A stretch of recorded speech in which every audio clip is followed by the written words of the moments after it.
ব্যবস্থা নেব না। কমিশন বলতে তাহলে আরো কড়া পদক্ষেপ নিতে হবে।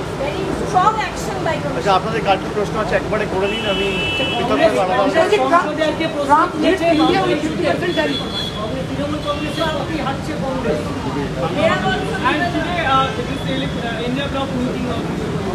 আচ্ছা, তো তিনটে প্রশ্ন রয়েছে আপনাদের। এক হচ্ছে ইলেকশন কমিশন নিয়ে রাজ্য সরকার যে অবস্থান নিয়েছে সে সম্পর্কে আপনাদের প্রশ্ন রয়েছে।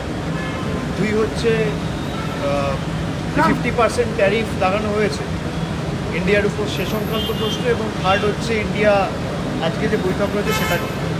আমি প্রথমেই বলি যে ইলেকশন কমিশন যে কাজ করছে, আমরা বলেছি যে এটা এখতিয়ার বহির্ভূত।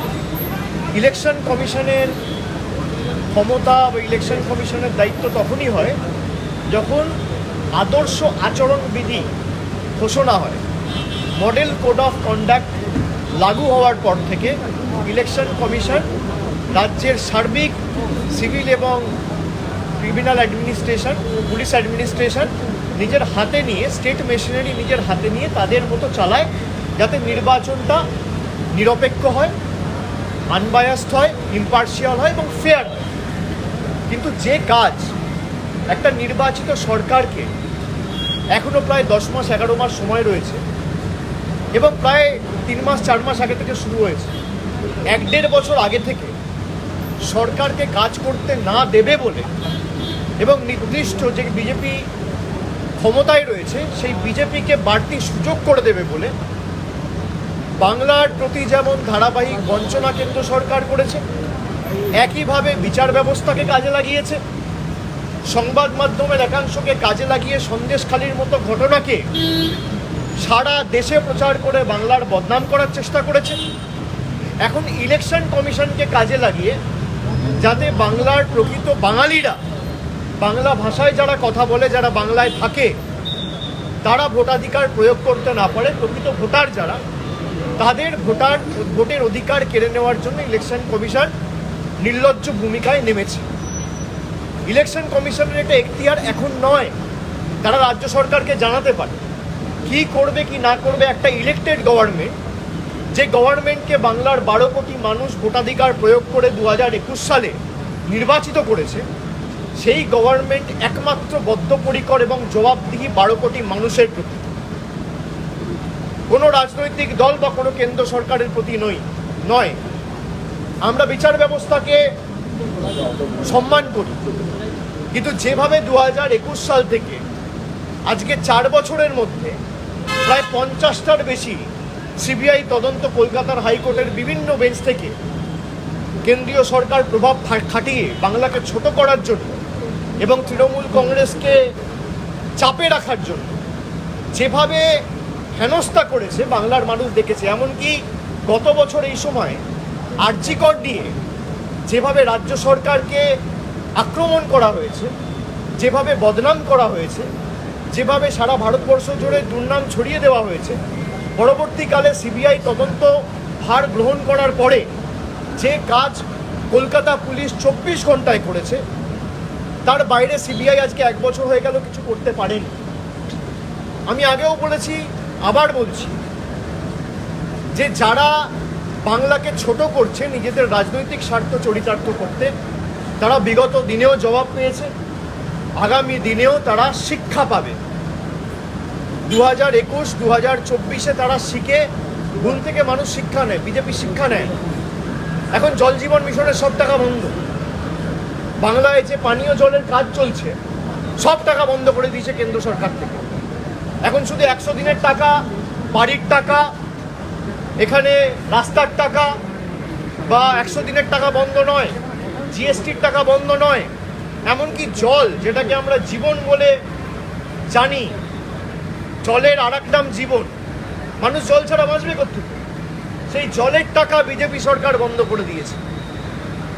আপনাদের ডোনাল্ড ট্রাম্প নিয়ে যে প্রশ্ন রয়েছে, আমি আপনাদের বলি যে এই প্রশ্নগুলো আপনাদের করা উচিত নয়। যাদের ছবি রয়েছে ডোনাল্ড ট্রাম্পের সাথে তাদেরকে এই প্রশ্নটা করুন। যাদের হয়ে ডোনাল্ড ট্রাম্প এখানে প্রচার করতে এসেছিল আর যারা গিয়ে ডোনাল্ড ট্রাম্পের হয়ে 2019 সালে আমেরিকার টেক্সাসে প্রচার করেছিল, তাদের এই প্রশ্নটা করুন। 50% ট্যারিফ ভারতবর্ষের উপর লাগানো হয়েছে।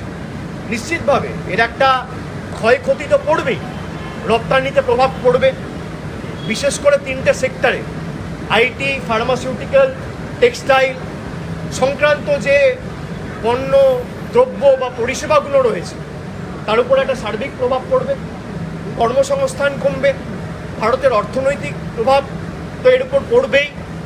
আমি মনে করি যে এটা আমাদের কূটনৈতিক ব্যর্থতা এবং ভারতবর্ষকে কঠোরভাবে এর মোকাবিলা করা উচিত।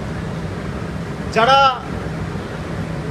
ভারতবর্ষকে ছোট করতে চায়, যারা ভারতবর্ষের উপর চাপ সৃষ্টি করতে চায়, কি কারণে এত ক্ষমতা তাদের হলো হঠাৎ করে, যে সরকার 56 ইঞ্চি ছাতির কথা বলতো, তারা ক্ষমতায় থাকার পরেও তাদেরকে বুড়ো আঙ্গুল দেখিয়ে, লাল চোখ দেখিয়ে চায়না থেকে শুরু করে সমস্ত দেশ, আমেরিকা, সবাই,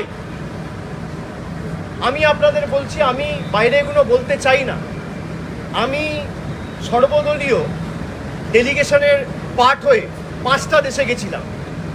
আসিয়ানের মতো মাল্টিল্যাটারাল ফোরাম 11টা দেশ নিয়ে তৈরি, সেখানে সিঙ্গাপুর রয়েছে, মালয়েশিয়া রয়েছে, ইন্দোনেশিয়া রয়েছে, কাম্বোডিয়া রয়েছে, ভিয়েতনাম রয়েছে, লাওস রয়েছে, 11টা দেশ নিয়ে তারা পেহেলগাম নিয়ে পাকিস্তানের উপর চাপ সৃষ্টি করা দূরের কথা, কন্ডেম করে একটা স্টেটমেন্ট দেয়নি। এই ব্যর্থতা কার? ডোনাল্ড ট্রাম্পকে নিয়ে ভারতবর্ষে কোভিডের 1 মাস আগে গুজরাটে প্রচার কে করেছিল? ডোনাল্ড ট্রাম্পের হয়ে প্রচার করতে গেছিল টেক্সাসে কে? ডোনাল্ড ট্রাম্পের হয়ে আপনি প্রচার করেছিলেন, বিজেপির নেতারা করেছিল, যোগ্য করেছে বিজেপির কর্মীরা ডোনাল্ড ট্রাম্পের দীর্ঘায়ু কামনা করে। এ তো সমাজ মাধ্যমে রয়েছে, আপনারা দেখেছেন। So I think people who have campaigned for Donald Trump, and Donald Trump also came and reciprocated the same 2 months before COVID in 2020 in Gujarat. And the Honorable Prime Minister, he also himself went and campaigned for the then US President Mr. Donald Trump in 2019. If I am not wrong, I exactly remember the date, it's 22nd of September in 2019 in Texas. So someone who campaigned for Donald Trump will be in an ideal position and situation and far more apprised and will be able to answer with clarity that what made Mr. Donald Trump and the US government impose a 50% tariff on India. The onus is on him.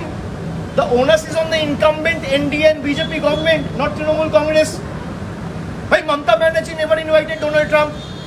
The Trinamool never invited Donald Trump. No one from Trinamool went and campaigned for Donald Trump.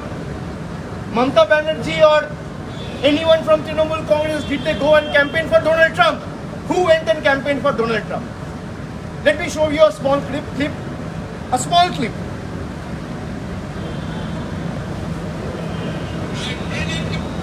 Who said this?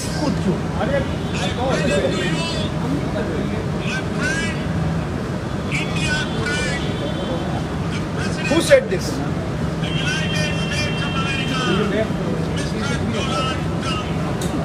Who said this?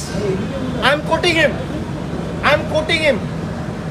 He said, I present to you my friend, India's friend, Mr. Donald Trump. Did I say this? Did Mamata Banerjee say this?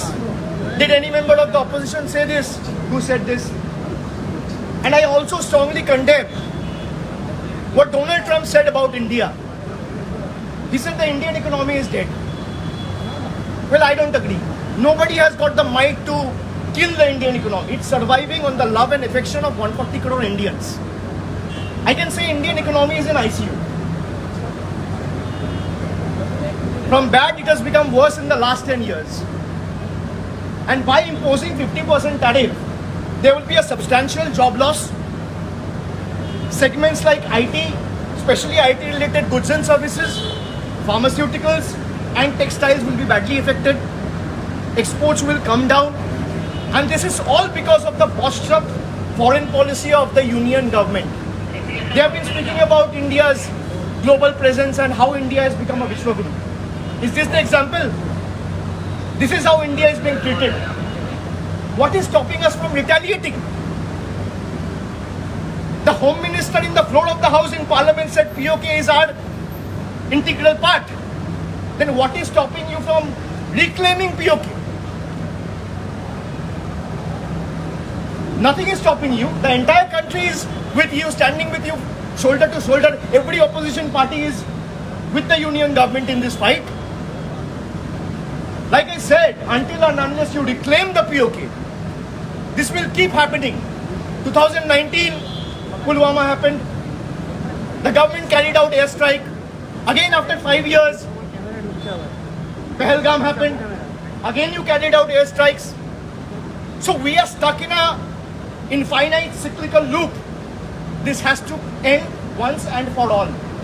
And if there is any solution to this, I think you can only go and reclaim POK and give Pakistan a reply in the language they understand. There's no other way to deal with it. Election Commission, do you think in English that they are going overboard by, Absolutely, they are going overboard. They're exceeding their brief. The Election Commission also needs to understand and realize that it is an impartial, unbiased organization, and it has to operate remaining in the ambit of India's constitution. Well, when you ask me about Election Commission, yesterday I saw there has been a residential certificate issued under the name of Donald Trump. So you should ask the CEC, instead of shooting questions on us, the CEC will be able to answer why Mr. Trump imposed 50% tariff on India. Or maybe when Mr. Donald Trump come to cast his vote for the Bihar election, he will be